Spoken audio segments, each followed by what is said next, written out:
Hello, hello, hello, hello. She buys it. Yay. I'm so glad to see y'all today. I've clearly been working on a project that you can see over there, and I've got other things up over here. I tried to do this video a couple minutes ago, but my internet didn't cooperate with me, but then it looked like it was. So I don't know what's going on, but hopefully you can see this. If you are watching this right now as I am live at 3:28 p.m., give me a hashtag first because you've seen this on the first viewing. And if you're watching this later on or on the repeat or the replay or YouTube or something like that, and it is not 3:29 p.m. Eastern time, hashtag deal in the comments. Okay, so say hashtag first in the comments if you're watching it right now, and if you're watching this later in the replay, say hashtag deal so we can see who's watching and when. So the question for today, and we do this every Monday and Tuesday, I put up a post on Monday in the group that says, what kind of questions do you have? And then on Tuesday, I pop back in the group and answer your question. So today, Pam had a question, and she said that Illinois is passing a law that's going to require wholesalers to have a real estate license. Will this affect owner financing and lease options? That's a great question. I have not done any research on this, so I'm not entirely 100% sure, and I don't know Illinois law, but a couple of years ago, Oklahoma, I think, also passed a law that required wholesalers to have a real estate license. And remember, when we're talking about wholesaling, and we talk about this in First Build on Fast, wholesaling is when you get a property under contract for a low price, and then you quickly sell it to somebody who's going to buy it, and they're probably going to be the ones that fix and flip it, and you're just going to make a wholesale fee for your marketing, for your advertising, for your time chasing the sellers around and getting them to sign the paperwork, and you're not actually a principal buyer when you're wholesaling. And wholesalers can do some things that agents can't do. So I'm a broker in Tennessee. I'm a real estate agent in Tennessee. And when I'm wholesaling a property, I have to be really particular and really specific that I am assigning my deal. Because when you assign a property, instead of wholesaling a property, wholesaling usually involves a double close, or you somehow cash it out and then close on the back end, or maybe you get a wholesale fee on the settlement statement and so you don't double close. But I default to assignment fees because as an assignment fee, everybody knows how much I'm making. There's no secrets in real estate, and I can give more to the seller than that rock bottom price. As a real estate agent, though, I have to openly disclose what percentage I'm going to be making on the property. And a lot of times when I'm doing creative financing, when I'm doing other deals,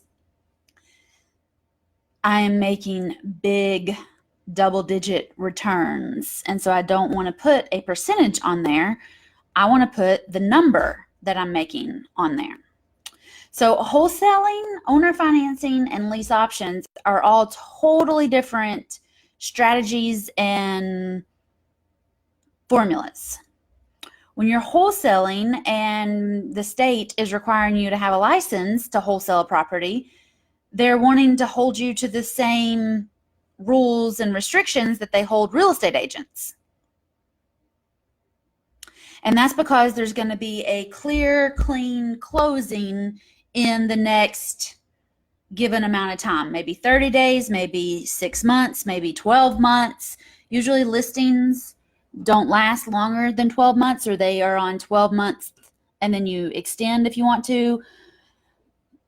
But owner financing and lease options could take years before they finally close, right? So I think my personal opinion is when the states are going to require wholesalers to get a real estate license, they're trying to control the money exchanged at closing on a fast traditional. Even if it takes 3, 6, 9, 12 months, that is still a fast closing in real estate, because we just talked in First Build on Fast about a 15-year lease agreement. I don't know many agents that are going to wait 15 years to get their commission at closing. On owner financing deals, I have 5, 10, 15 years before I have to cash out my sellers. But I'm making money from that initial non-refundable option fee.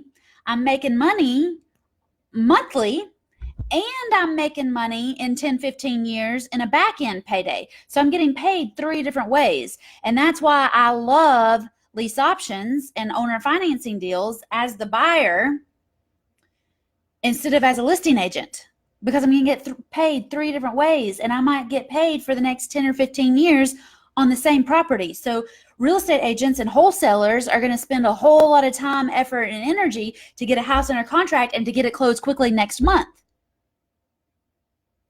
And the problem with that is it's like cutting off your nose to spite your face. There's like shooting yourself in the foot, because you could have rolled that into a 5, 10, 15 year month after month paycheck.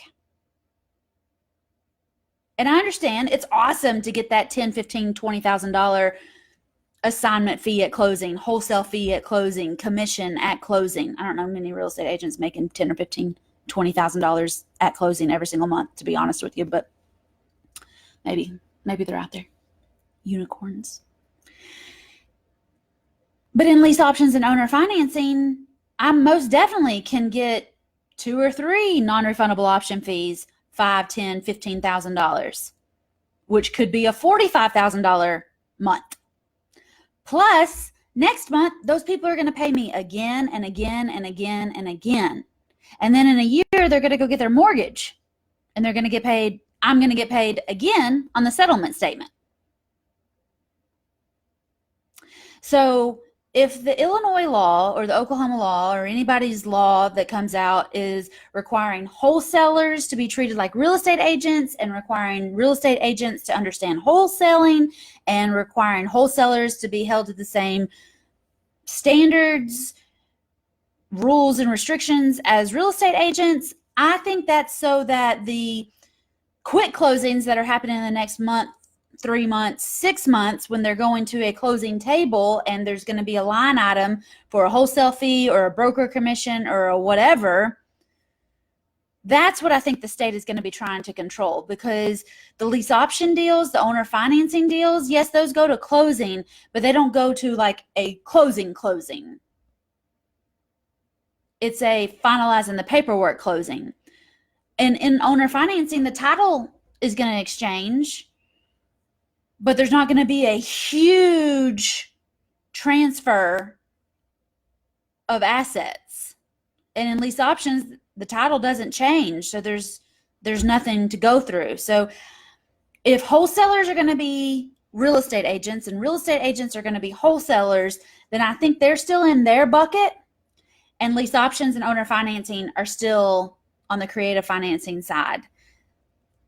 I haven't seen these rules or laws or what they're proposing, so I don't know, and I haven't had any personal experience with it. I'm just imagining that it's going to be easier and faster for them to control the wholesalers than to control anybody and everybody who wants to go get owner financing on their primary house. And it also may be that they're requiring wholesalers that do X amount of deals or more per year to have a license. But if you do 1 or 2 a year, you may not qualify. You may not have to get that license. So whenever there's a new law, whenever there's a new rule, it doesn't matter which state you're in or which country you're practicing in or which county you're working in, sometimes you got to buckle up and do what they say and play by their rules.